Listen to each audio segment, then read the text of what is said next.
Hey, it's Jeanette with A Mom with a Book, and I'm doing the education tag. I was tagged by Biblio Atlas. I will link her channel down below. This is her tag. She created it, and I'll link the questions down below. So this is all about education in the country where you live. So the first question is, what country did you get your education in? And I am in the United States, so all of my education is here. My educational background is number two. I graduated high school. I went to my first semester of college. I was pregnant with my son at the time, so I only did the one semester. And I will say that if you take time off of college, it is very hard to go back.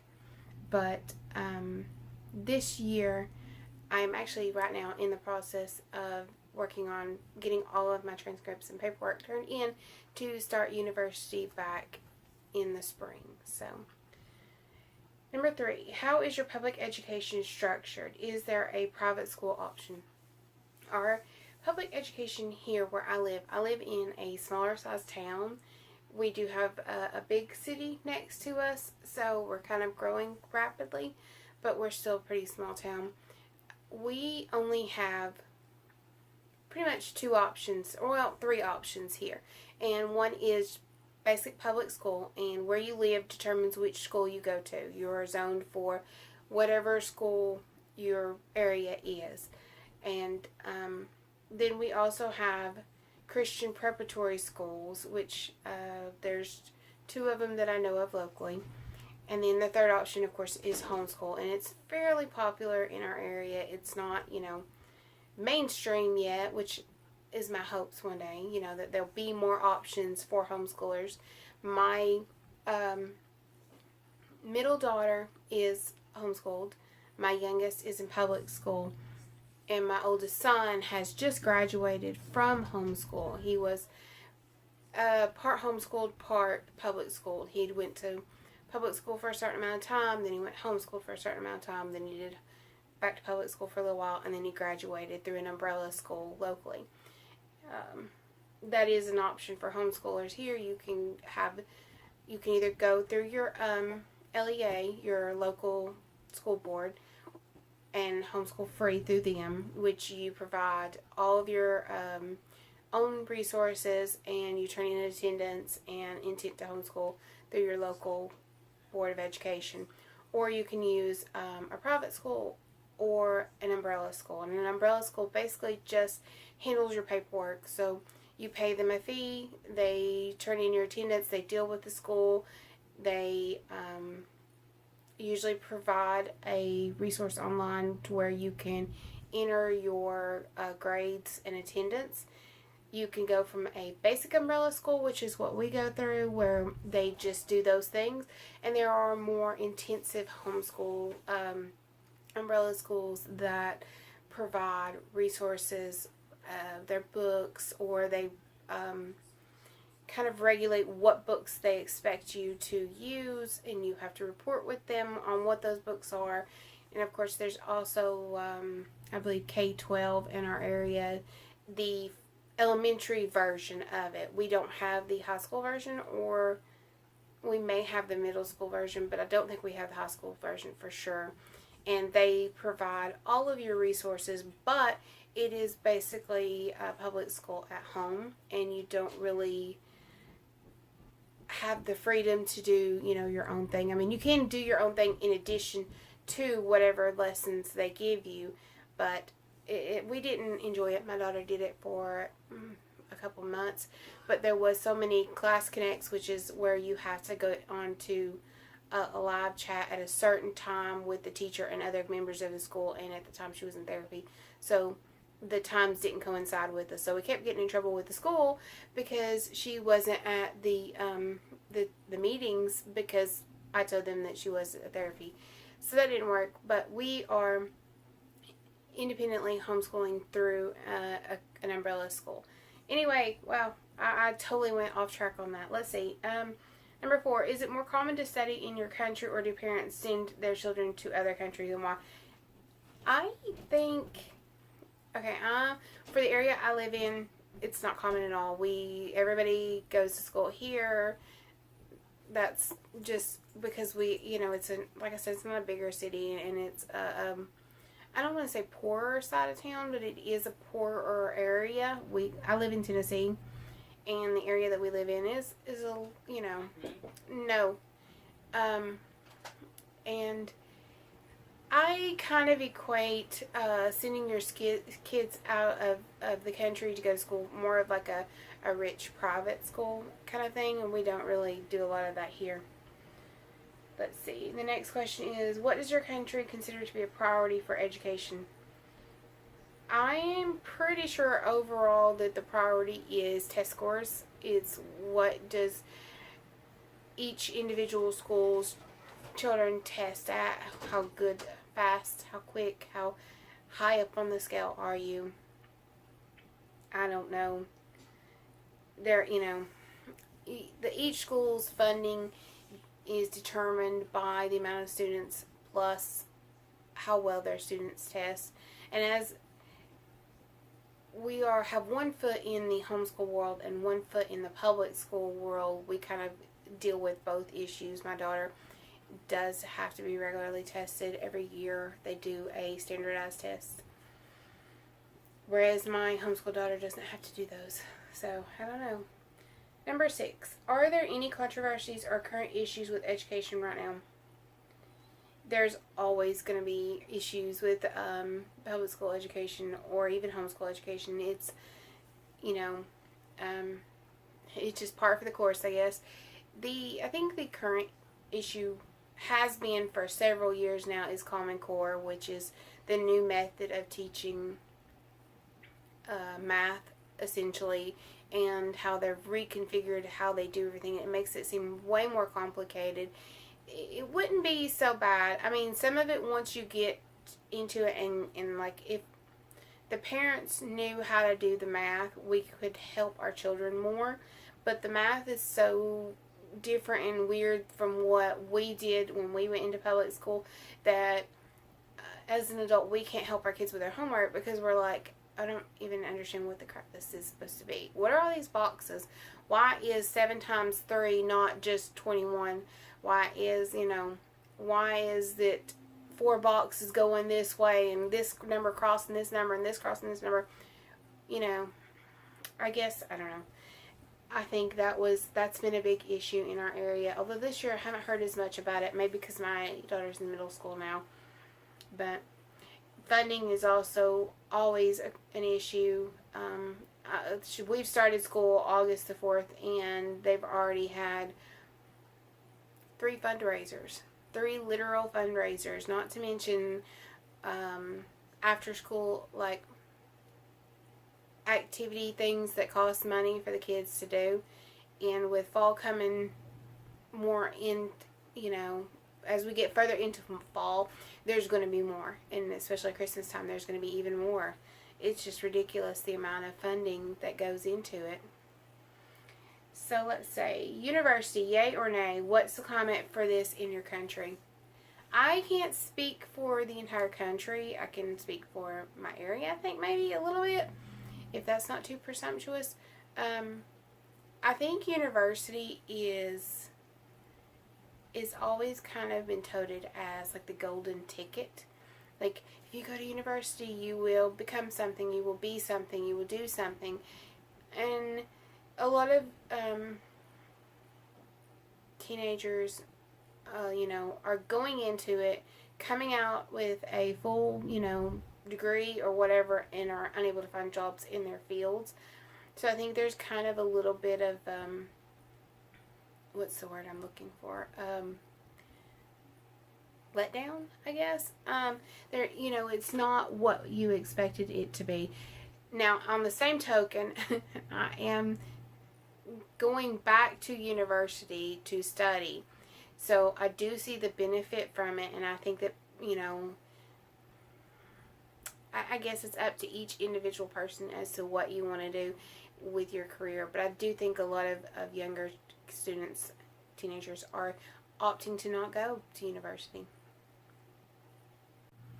Number 8. What books or types of books did you have to read in school? Any you liked? Did school make you a reader?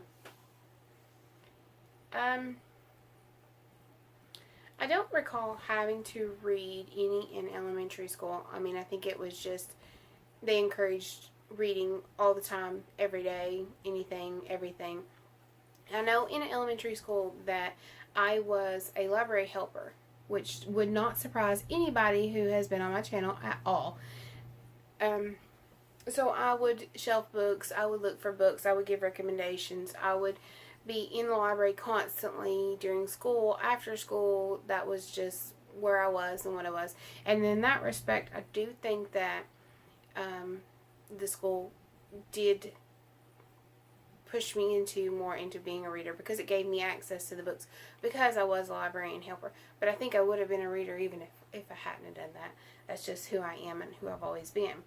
Now, in middle school, I don't recall anything from middle school. Let me just go ahead and tell you that. Middle school was a complete blur.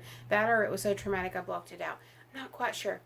Now, high school, we had to read, I believe, To Kill a Mockingbird. We read As I Lay Dying, which I absolutely detested. Sorry, guys.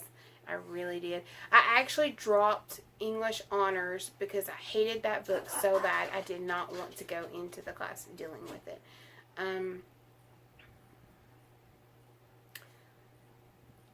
I know we did Midsummer Night's Dream. Gosh, there had to have been more. I really think they had to have been more, but I just don't remember. I've been out of school for 20 years. Literally. And so you think back, that's 25 to 20 years ago that I would have known. I would have, I have no idea. I know that I do have required reading for my homeschooler. We do read. I have a set bookshelf that has school readers on it, like middle grade and high school and classics and stuff that I intend for her to read, or for us to read together as read alouds. And there are several books on there that I'm excited and that I do not remember reading in school. The Phantom Toll Booth,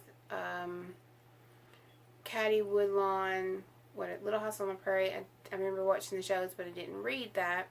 There was, what else is on my shelves? There's some Shakespeare on the shelf. There's a lot of classics that I do remember reading those. But I read them on my own at home. I don't recall reading them at school.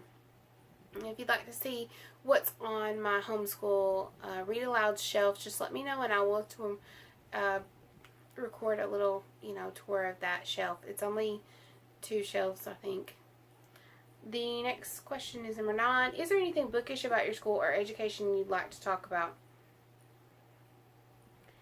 I think I pretty much kind of interlaced the whole thing with bookish talk so far. Number 10, how do you think your education system compares with others around the world? That's kind of a loaded question. I don't necessarily, I don't think that they should be compared. I know, that's just probably a very unpopular opinion. I'd say we're in the top 5 in the United States. I want to be hopeful.